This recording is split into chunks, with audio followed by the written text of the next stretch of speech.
Bismillahirrahmanirrahim.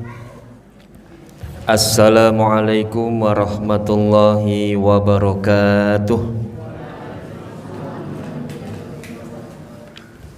Alhamdulillah wassalatu wassalamu ala rasulillah wa ala alihi wa ashabihi wa mawalah. Qala Allah ta'ala fil Qur'anil Karim, a'udzu billahi minasyaitonir rajim. Wa atakum min kulli ma sa'altumuh wa in ta'uddu ni'matallahi la tuhsuha innal insana ladzalumun kafar. Shadaqallahul adzim.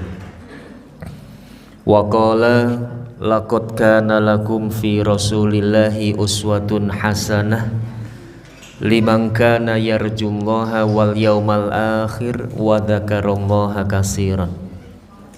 Wa qala Rasulullah sallallahu alaihi wasallam, alaika bisunnati wa sunnati khulafai rasidin al-mahdiyyin wa a'iddu 'alaiha bin nawajid. Wa qala ulama'ul fiqh, as-sunnah huwa as-sunnatu hiya ma yusabu fi fi'lihi wa la yu'aqabu fi tarkihi. Jamaah rahimakumullah, bapak-bapak, ibu-ibu, jamaah pengajian malam Jumat yang semoga senantiasa dalam rindungan dan rahmat Allah subhanahu wa ta'ala. Tak lupa juga kepada anak-anak yang solih dan solihah yang insyaallah yang hadir pada malam hari ini sedang memperebutkan atau sedang berlomba-lomba untuk mendapatkan surganya Allah subhanahu wa ta'ala. Karena ketika kita melewati salah satu taman surga, idza marartum bi riyadil jinan farta'u biha, kalau kalian melewati melalui salah satu taman surga maka farta'u. Farta'u itu artinya bersegera, atau kalau bahasa kita sat-set atau iduk-iduk menika nggih. Maka salah satu taman surga adalah yang kita laksanakan pada malam hari ini. Yang kedua, salawat dan salam semoga senantiasa tercurah pada junjungan kita Nabi Muhammad sallallahu alaihi wasallam, Nabi yang terakhir yang tidak ada seorang nabi pun setelah kenabian beliau. Dan terima kasih kepada pembawa acara yang bernama Muhtadin. Mana tadi Muhtadin? Ustadz Muhtadin. Muhtadin itu orang yang mendapatkan petunjuk. Semoga Muhtadin senantiasa mendapatkan petunjuk. Amin. Amin yang paling keras kok mbak-mbak ini. Jangan-jangan astagfirullahaladzim. Ya, mendapatkan petunjuk dan senantiasa berada di jalan yang benar. Amin ya robbal alamin.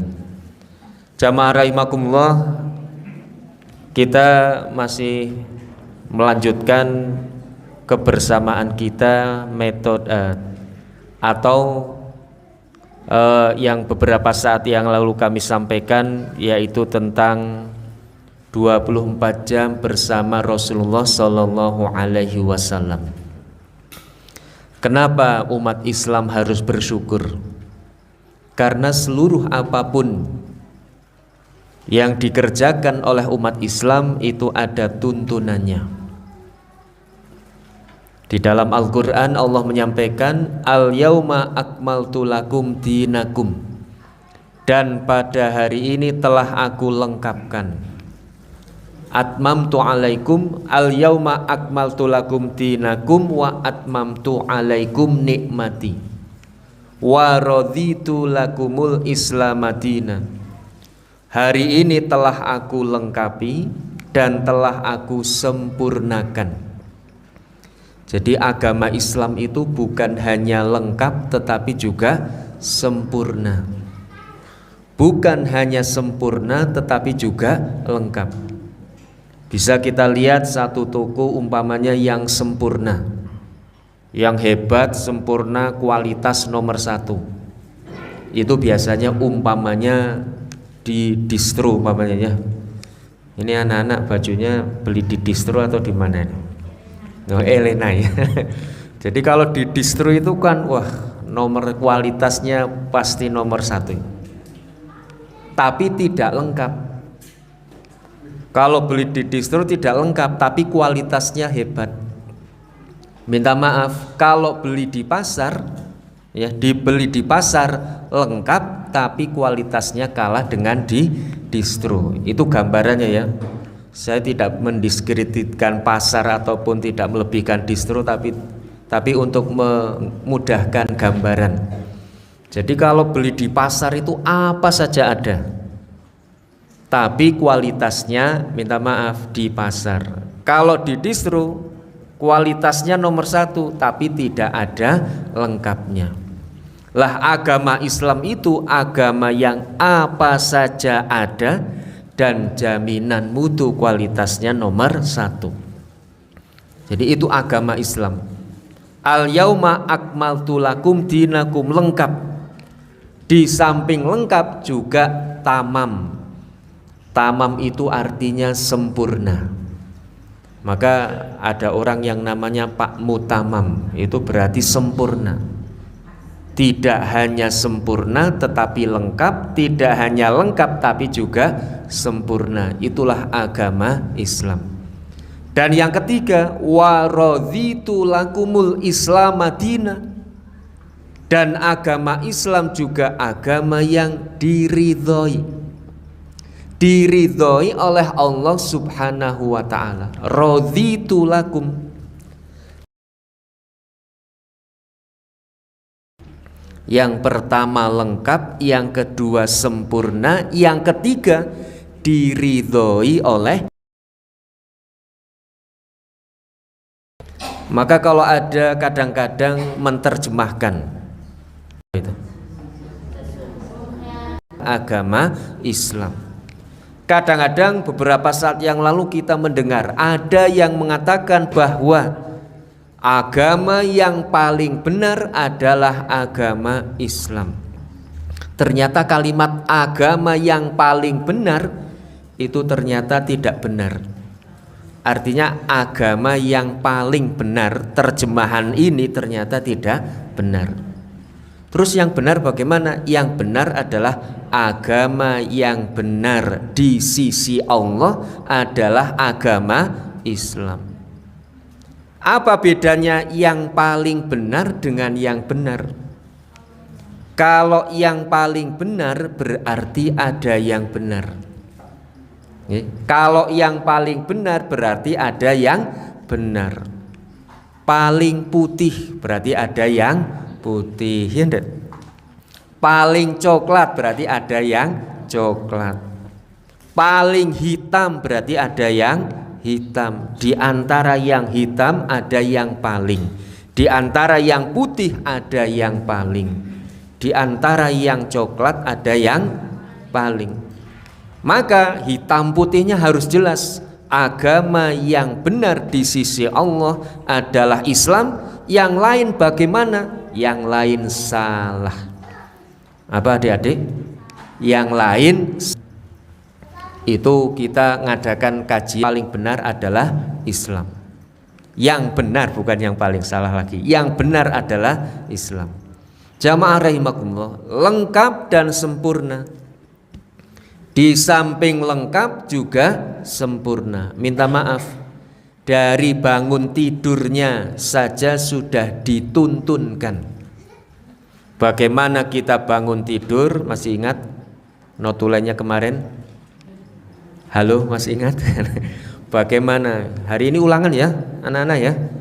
Ulangan ya. Nanti kalau nilainya kurang remedi insyaallah. Ketika kita tidur, bangun dari tidur, maka jangan langsung bangun. Kileng-kileng dulu, mengusapkan wajah dan mata terlebih dahulu. Rasulullah mencontohkan, dari bangun tidur saja sudah dicontohkan. Itu betapa lengkapnya agama Islam. Setelah bangun apa? Kemudian duduk. Ketika bangun dari tidur, hati-hati. Yang sudah berusia, jangan sampai sering-sering bangun dari tidur dengan cara melumah. Melumah itu bahasa Indonesianya apa dia? Terlentang. Melumah, terlentang. Jadi ini akan berakibat pada kesehatan. Menurut ilmu kesehatan, bangun tidur yang sehat dan baik adalah dengan cara miring. Ya, kalau ini masih remaja-remaja mungkin aman-aman saja ya. Begitu bangun langsung jenggirat, lari, antri kamar mandi. Wah, aman-aman saja. Tapi kalau yang sudah berusia, hati-hati nggih bapak-bapak nggih. Lah, itu harus berhati-hati. Kemudian setelah bangun tidak langsung membaca alhamdulillahilladzi ahyana, tetapi membaca surat Ali Imran. Sudah hafal surat Ali Imran? Inna fi khalqis samawati wal ard. Baca bareng-bareng ya. Wahid isnan salasa, dari ta'awud. A'udzu billahi minasyaitonir rajim. Inna fi khalqis samawati wal ard wa ikhtilafil laili wan nahar la ayatin li ulil albab alladzina yadhkuruna Allaha qiyaman wa qu'udan wa ala junubihim wa yatafakkaruna fi khalqis samawati wal ard Rabbana ma khalaqta hadza batila subhanaka faqina adzabannar Rabbana innaka man tudkhilin nar faqad ahzaitah wa ma lidzalimina min ansor Rabbana faghfir lana dzunubana wa kaffir 'anna sayyi'atina wa tawaffana ma'al abrar Rabbana wa atina ma wa'adtana 'ala rusulika wa la tukhzina yaumal qiyamah innaka la tukhliful mi'ad. Alhamdulillah. Ada yang sudah hafal ini? Belum? Hari Sabtu tanya. Sudah hafal Denny Ali Imran 140 sampai 145. Inna fi khalqis samawati wal ard.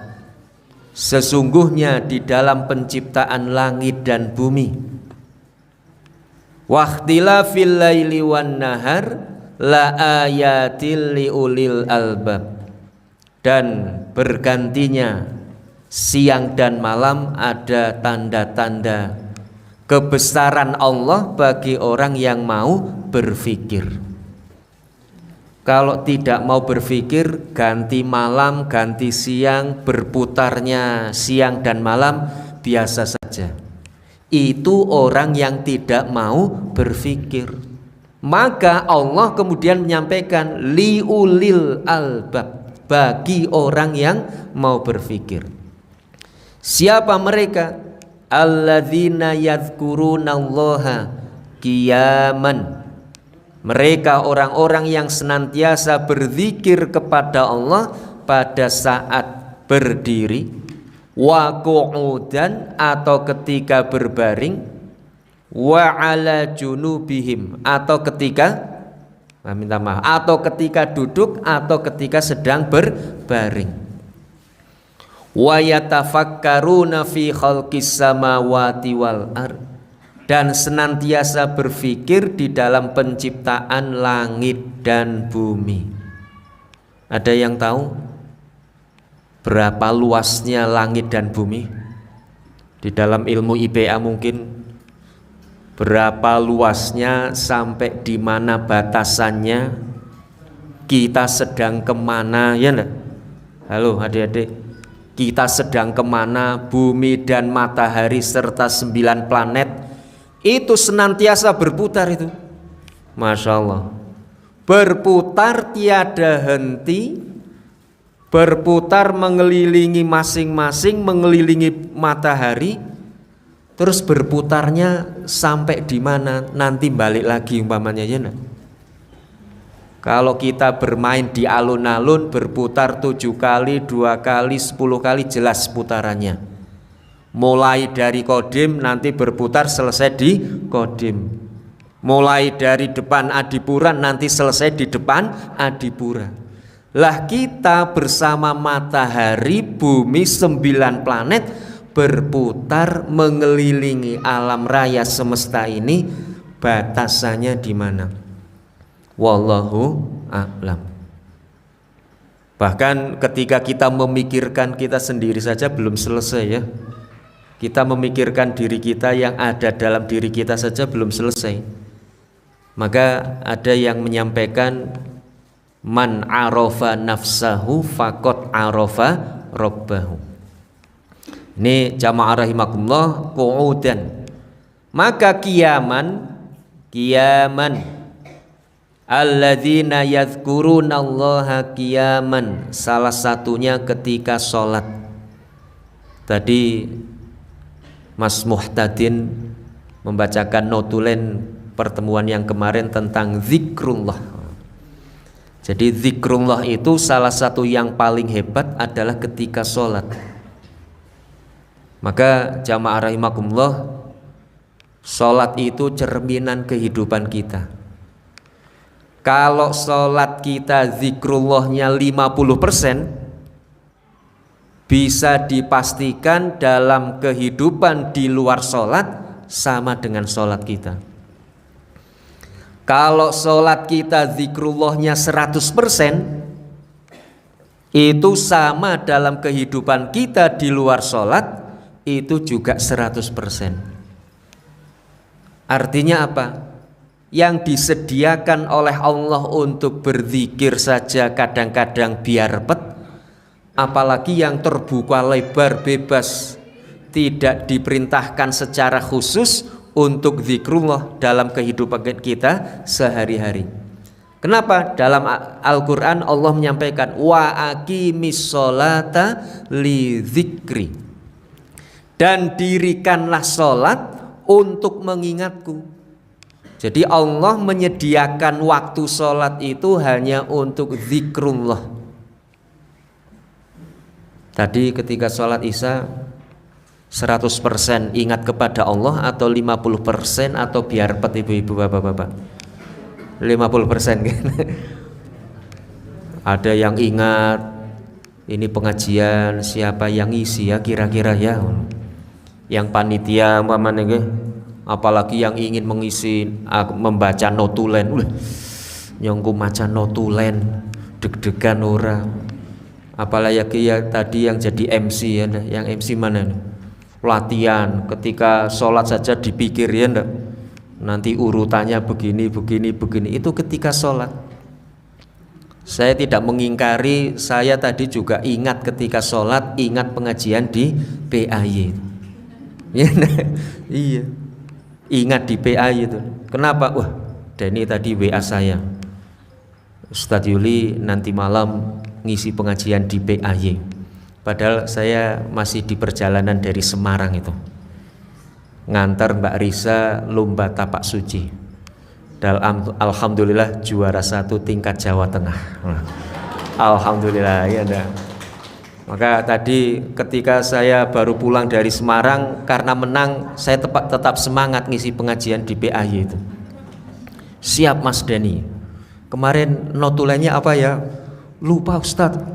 Saya ingatnya hanya 24 jam bersama Rasul. Tapi keterangannya lupa katanya Ustadz Denny. Mas Denny. Ya.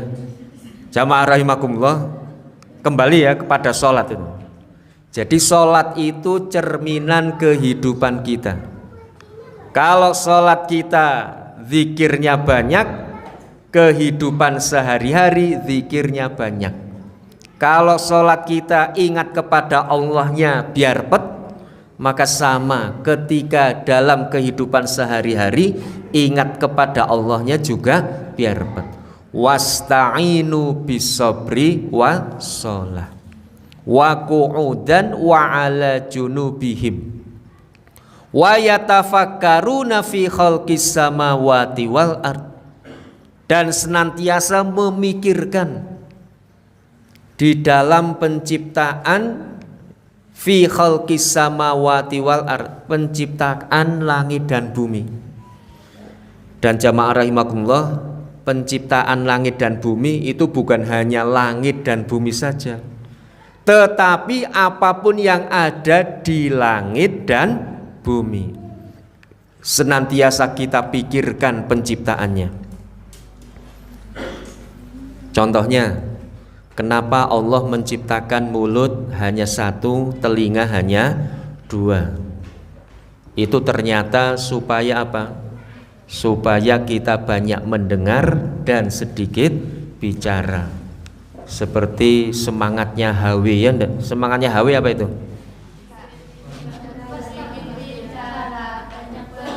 Nah, sedikit bicara banyak bekerja. Mata, ya enggak? Meripat. Meripat itu adalah lambang kekompakan. Artinya kalau meripat kita melihat harus fokus. Kanan semua, kiri semua. Itu meripat. Terus kaki, ya. Kaki itu juga harus kompak. Jalannya gantian. Yang pakai kaki sepatu, maka ada filosofinya sepatu. Coba filosofi sepatu apa? Khususnya untuk yang sudah berkeluarga, ya enggak? Jadi sepatu itu sepasang yang harus kompak. Artinya sepasang suami istri itu pasti berbeda.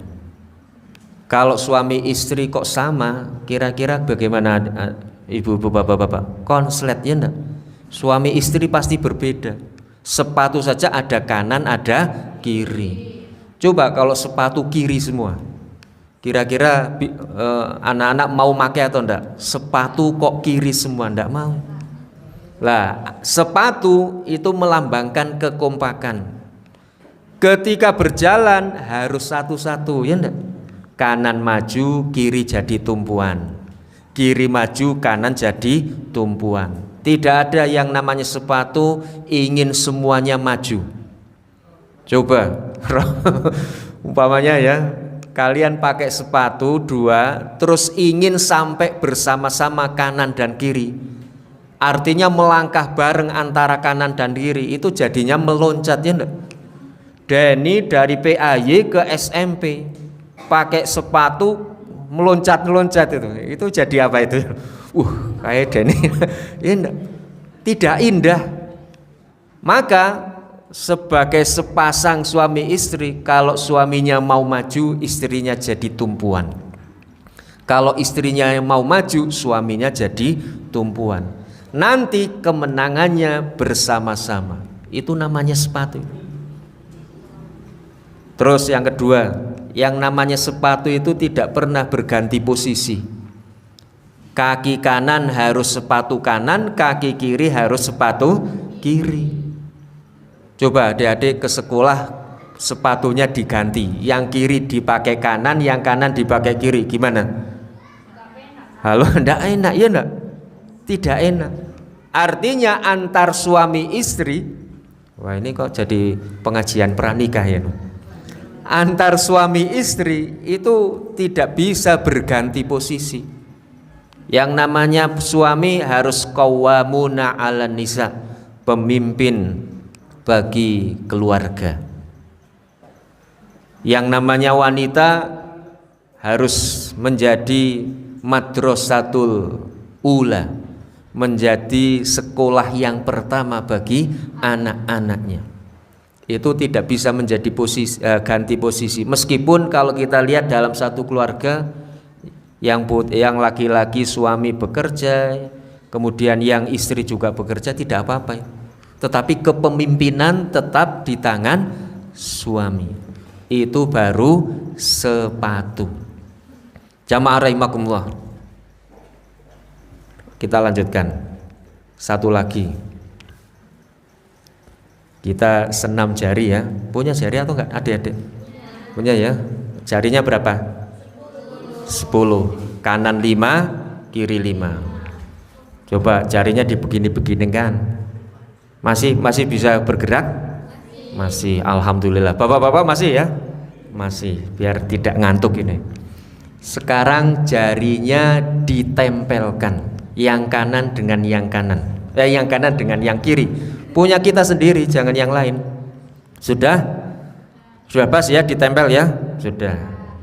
Lah ini jari, tekuk yang satu.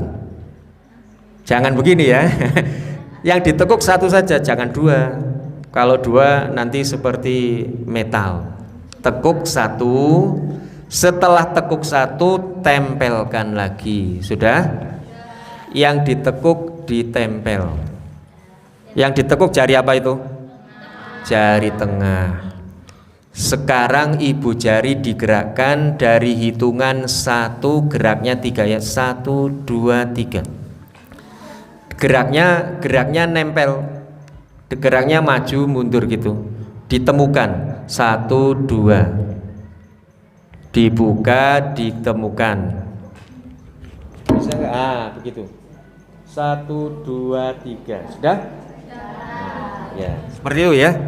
Coba ibu jari 1, 2, 3. Terus 1, 2, 3. Terus kelingking 1, 2, 3. Terus sekarang jari manis. Jari manis gerakkan. Yang sekuat tenaga. Kuat atau tidak?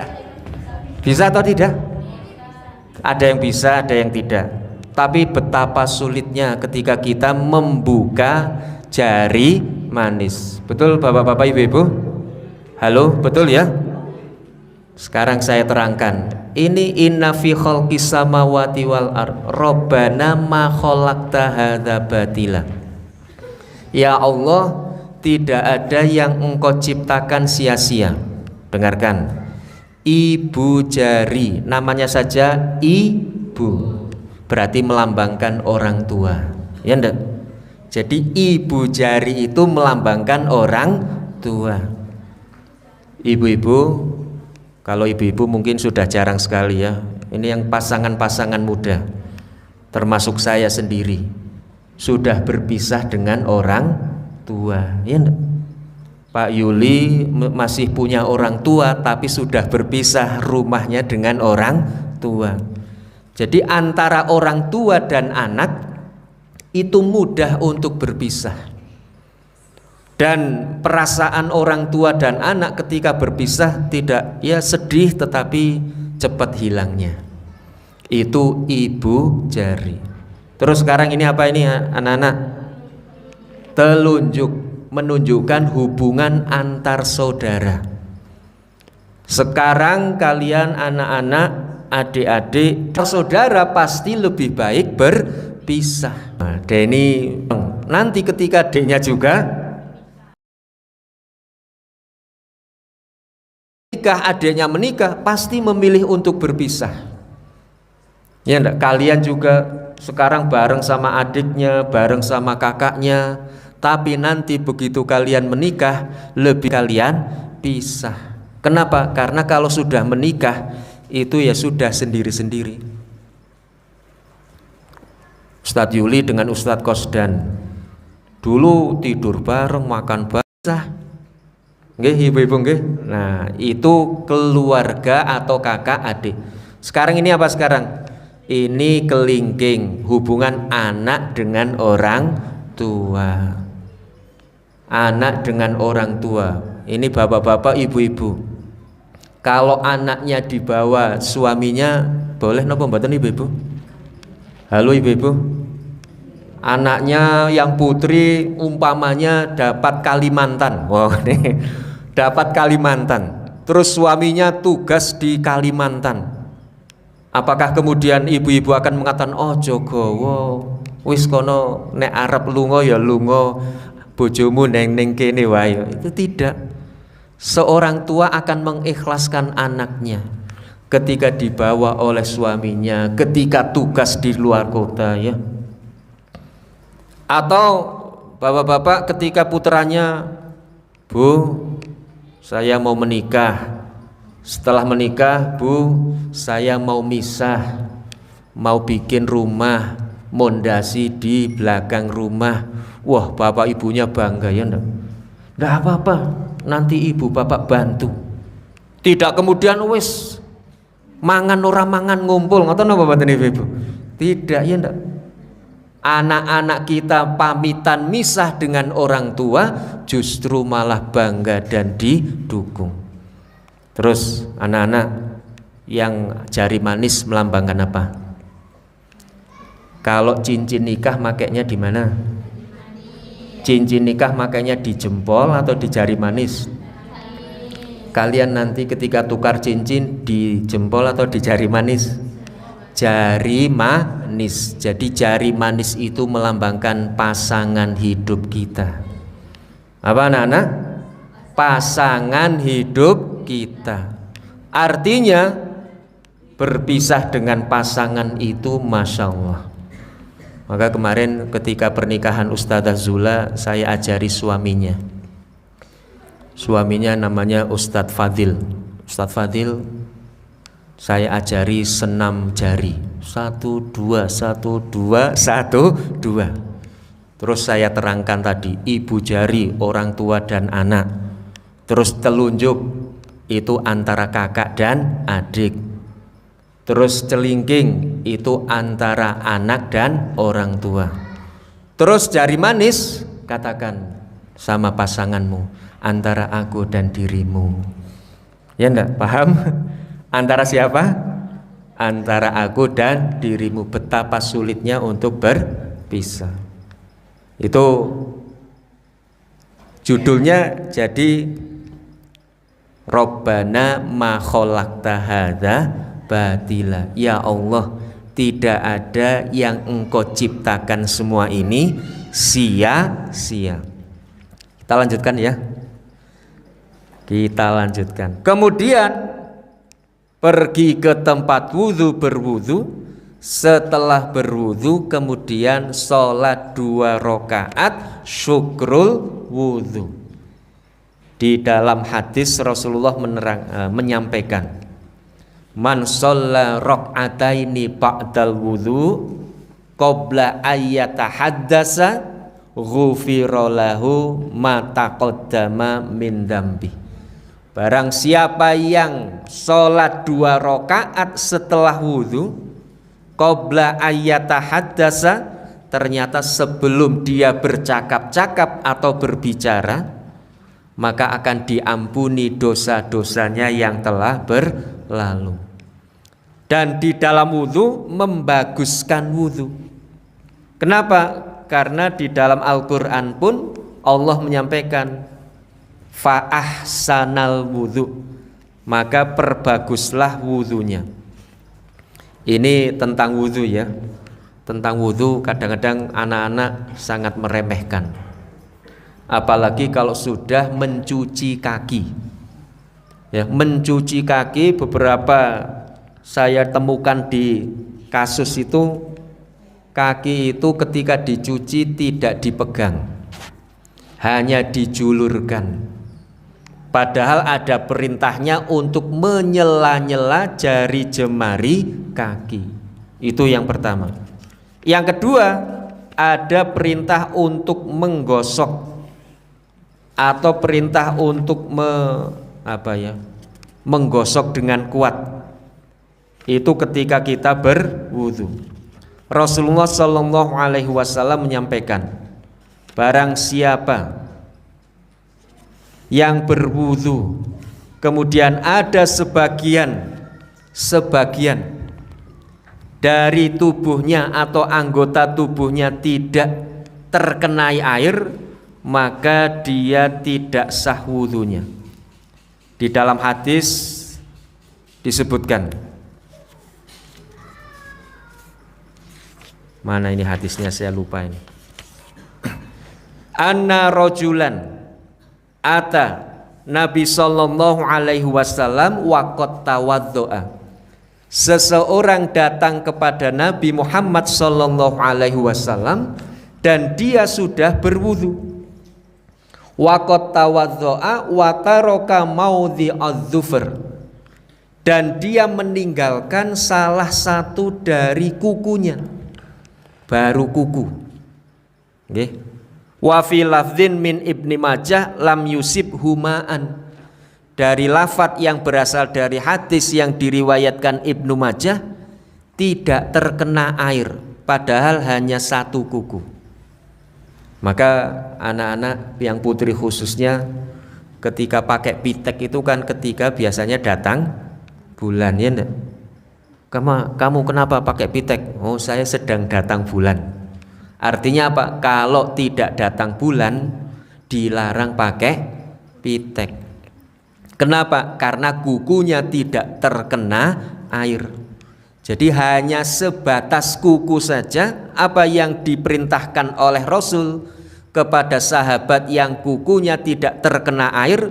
Faqala lahun Nabi sallallahu alaihi wasallam irji' fa ahsin wudhu'aka, kembali lagi berwudu, ulangi lagi berwudu. Itu padahal hanya satu apa?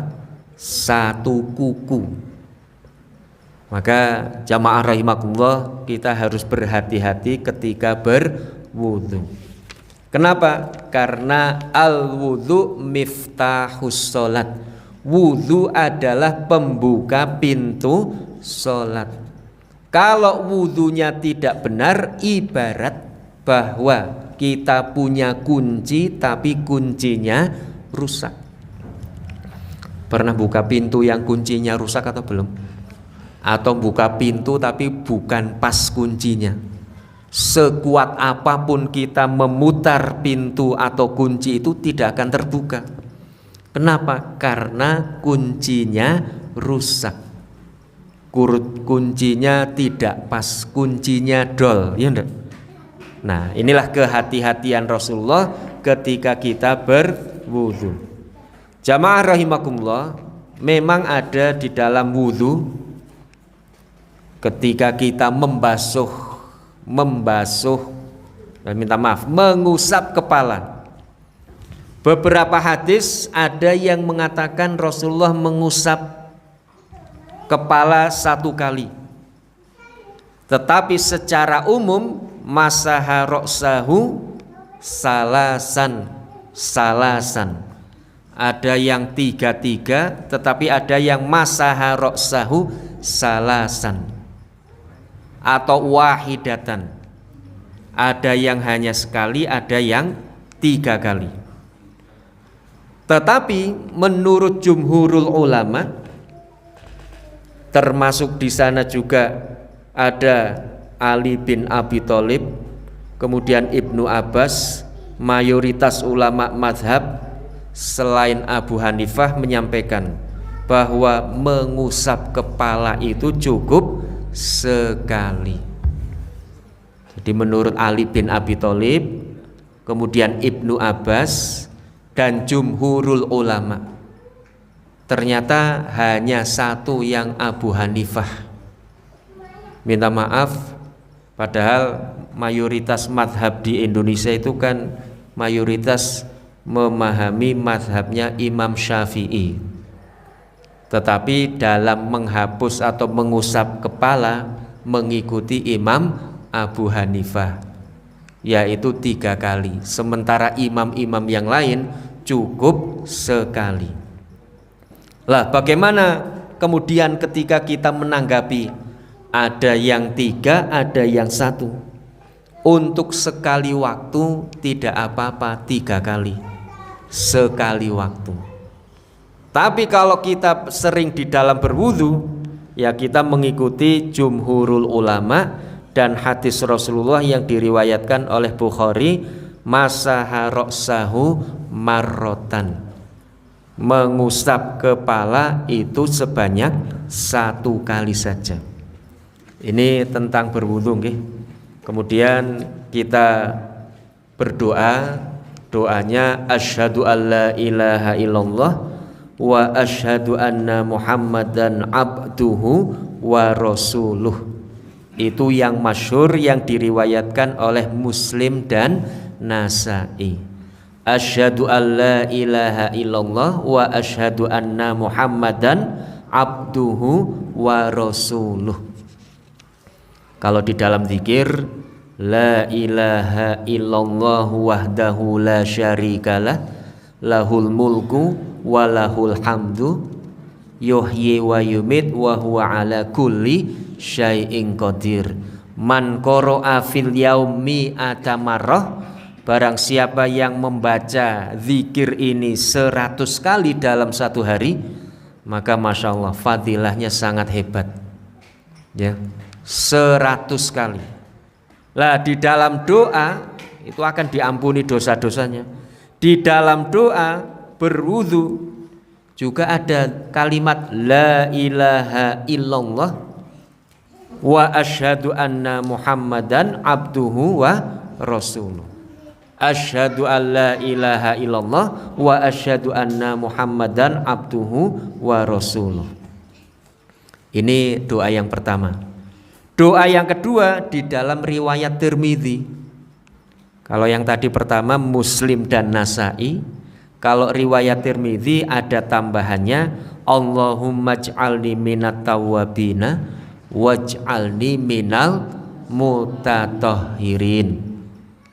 Kalau ada tambahannya waj'alni min ibadika sholihin. Ini kok tidak ada riwayatnya. Jadi yang ada riwayatnya hanya dua. Allahumma ij'alni minat tawwabina waj'alni minal mutatahhirin. Masya Allah. Jadi kalau kita mengikuti, merunut apapun yang diikuti oleh apapun yang dilaksanakan oleh Nabi Muhammad sallallahu alaihi wasallam, insya Allah, saya tidak berani memastikan, insya Allah kita akan kembali ke surga seperti Nabi Adam. Seperti Nabi Adam. Kenapa? Karena Nabi Adam itu kan aslinya berkependudukan surga. Tapi karena kemudian ikut apa yang digodakan oleh setan, ya, ikut dengan godaan dan bujuk rayu setan, maka kemudian Nabi Adam tergelincir. Tapi setelah Nabi Adam tergelincir, kemudian apa? Segera bertobat. Jadi kalau kita napak tilas atau manusia itu dalam kehidupan sehari-hari sebetulnya sedang napak tilas Nabi Adam itu. Artinya dari surga terus diuji di dunia. Kita di dunia ini tergelincir ikut godaan setan atau tidak? Kita di dunia ini ikut dengan ajakan-ajakan setan atau tidak? Kalau di dunia kita selamat dari ajakan dan godaan setan, kan berarti diri kita bersih. Minat tawabina minal mutatahhirin wal minat tawabina, yang suci dan orang-orang yang bertobat. Kalau suci dan bertobat, kembalinya kira-kira kemana adik-adik? Surga ya. Jadi kita itu sebetulnya napak tilas Nabi Adam. Maka kita di dalam napak tilas ini nanti sukses atau tidak tergantung bagaimana kita menjaga supaya tidak tergoda oleh ajakan setan. Maka untuk bertobat atau memohon ampun, kalimat yang dipakai oleh Allah, ayat yang dipakai oleh Allah itu kan wasyari'u ila magfiratim mir rabbikum, dan bersegeralah. Bersegera itu kalau bahasanya Pak Ganjar satset, kalau bahasa Wonosobo iduk-iduk ya, las-les iduk-iduk, idak-iduk bukan iduk-iduk, idak-iduk. Tapi kalau sholat tidak. Kalau sholat justru ketika kita datang ke tempat sholat mendirikan, perintahnya adalah mendirikan sholat. Bahkan ketika mau ke tempat sholat kita tidak boleh tergesa-gesa, harus pelan, penuh penghayatan. Kalau perintah haji bagi yang mampu. Kalau perintah puasa juga bagi yang mampu. Tapi kalau perintah untuk beristighfar, bertobat, mohon ampun kepada Allah, itu wasari'u, segera. Zakat bagi yang mampu, ya enggak? Tidak segeralah kalian membayar zakat, tidak, tetapi bagi yang mampu ada syarat-syaratnya. Tapi kalau istighfar, mohon tobat, mohon ampun kepada Allah, itu perintahnya adalah wasyari'u ila maghfiratim mir rabbikum wa jannatin arduhas samawati wal ard. Jadi kalau kita sudah diampuni, berarti dosa-dosa kita sudah hilang, sudah hapus. Seperti yang disampaikan oleh Allah bercerita tentang Nabi Adam, Rabbana dzalamna anfusana wa illam taghfir lana wa tarhamna lanakunanna minal khosirin. Ya Allah, kami telah menzalimi diri kami sendiri dengan mengikuti ajakan-ajakan setan, maka kalau tidak Engkau ampuni dosa-dosa kami termasuk orang-orang yang rugi, yaitu tempat orang-orang yang rugi bukan di surga. Bapak Ibu dan jamaah rahimakumullah, mungkin itu yang bisa kami sampaikan pada malam hari ini. Semoga bermanfaat, penguatan dengan apa yang kami sampaikan beberapa saat yang lalu tentang bangunnya Rasulullah, tentang apapun yang dalam kehidupan kita sudah ada tuntunannya.